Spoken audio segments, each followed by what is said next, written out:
Imagine a time long past where a majestic king ruled over a vast kingdom. His reign was marked by peace, prosperity, and a deep reverence for the divine. The king, a wise and generous man, was adored by his subjects, who flourished under his just rule. One day, a foreign visitor arrived at the king's court. He was a man of mystery from a land far away, carrying with him a gift for the king, a beautiful, unyielding stone. The stone, radiant as the morning sun, was unlike anything the king had ever seen.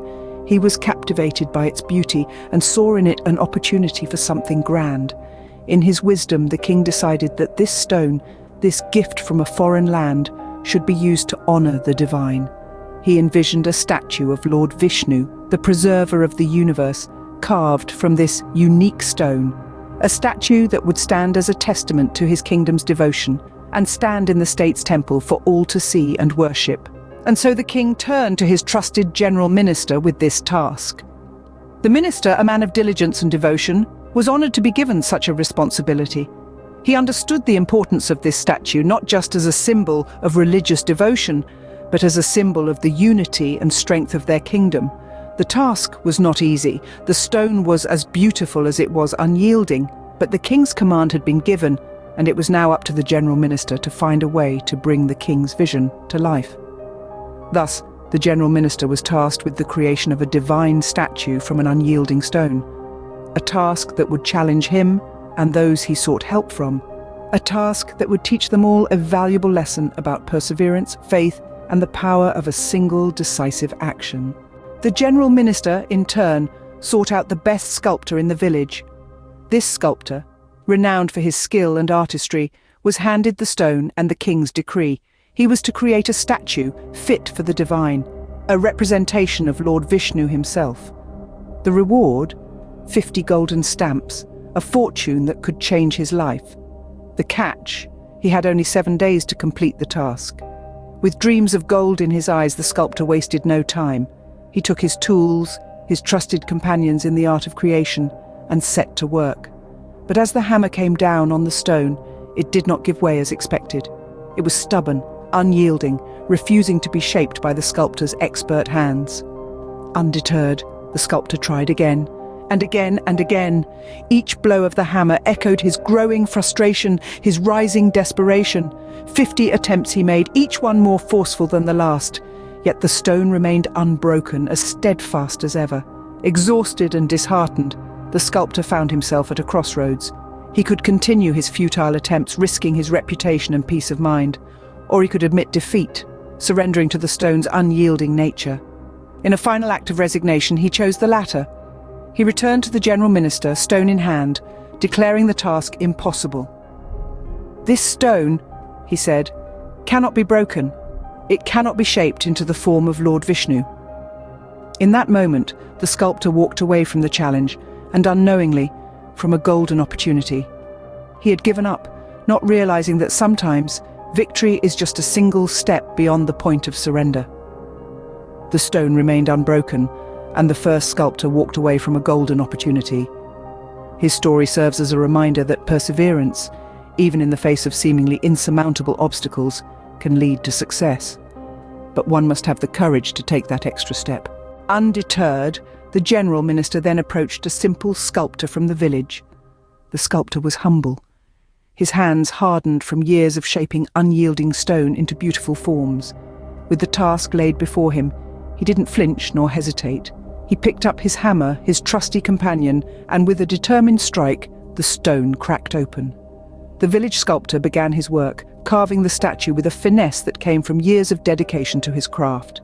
As his hammer and chisel danced on the stone, a figure began to emerge.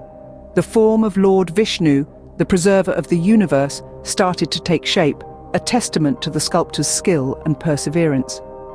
Meanwhile, the general minister watched in awe. He could not help but ponder the missed opportunity of the first sculptor. He had been so close, just one strike away from breaking the stone, one strike away from beginning a masterpiece, one strike away from earning 50 gold stamps. Yet he had given up, surrendering to his doubts and fears. As he watched the second sculptor work, the general minister realized a profound truth. Success is often closer than it appears to be. It may be just one more attempt away, hidden behind the veil of persistent effort. The first sculptor had everything he needed to succeed: the skill, the tools, the opportunity. Yet he lacked the resilience to make that one last attempt. The village sculptor, on the other hand, embodied perseverance. He didn't let the hardness of the stone intimidate him. His unwavering spirit and dedication to his craft allowed him to succeed where the first sculptor had given up. Success was but a single strike away, a strike that the first sculptor never made. This tale serves as a powerful reminder of the importance of perseverance in the face of adversity. No matter how hard the task, no matter how insurmountable the challenge may seem, success may be just one more attempt away. All it takes is the courage to make that attempt, the resilience to keep going, and the belief that success is within reach. Life often presents us with similar situations. How many times have we found ourselves on the brink of giving up, after several unsuccessful attempts at a task or facing a challenging problem? It's as if we're the first sculptor, hammering away at a stubborn stone.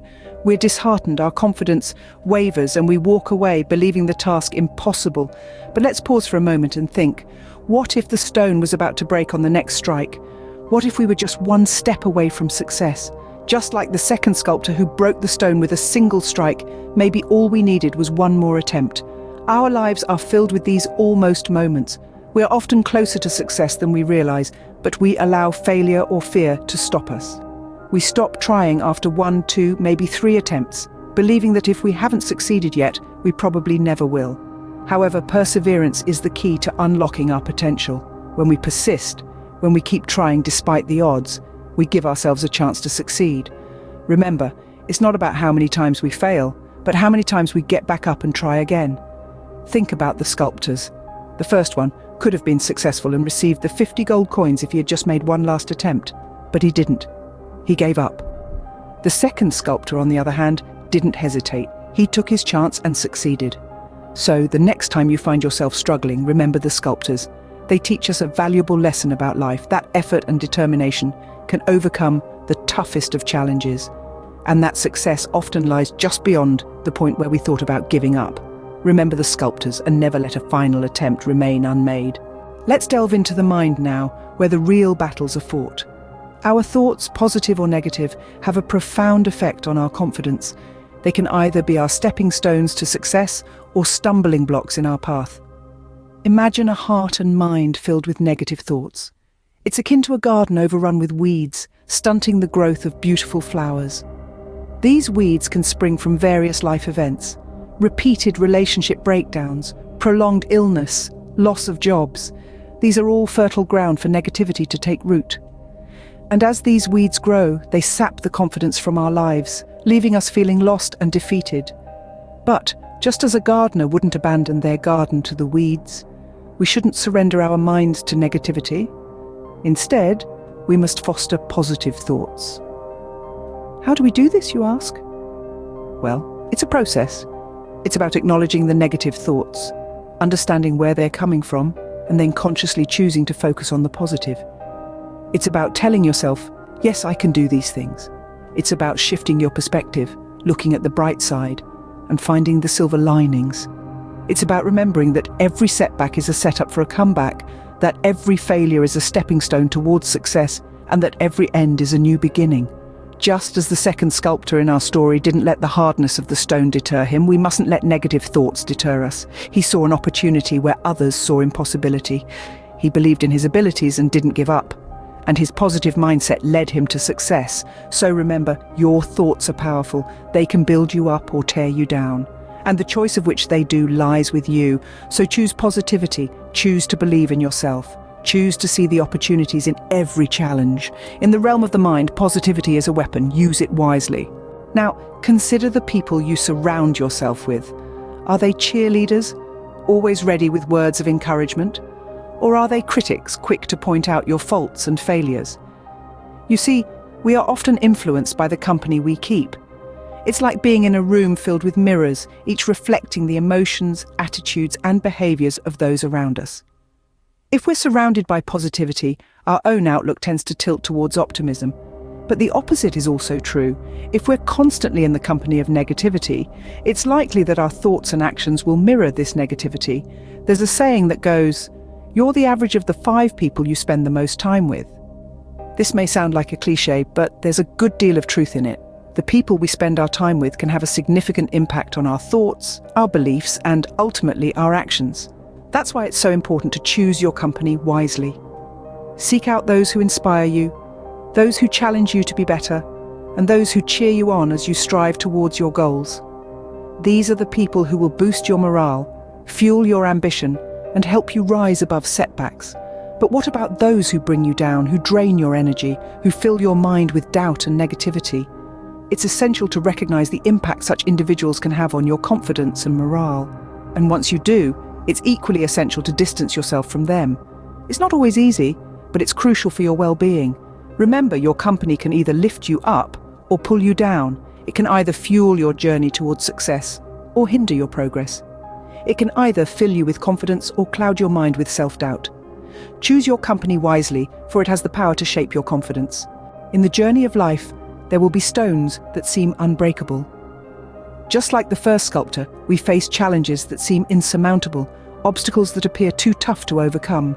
We may swing our hammers, trying to break through, but often we stop short, thinking our efforts are in vain. Yet in doing so, we might miss out on the opportunity that's just one strike away. On the other hand, the second sculptor's story teaches us that resilience and persistence, no matter how simple our approach might be, can lead to success. The stone is a metaphor for life's challenges. It's about not giving up, even when the going gets tough. It's about battling negative thoughts, surrounding ourselves with people who boost our morale, and always keeping the faith. Remember, success might just be one more strike away, so keep on striking.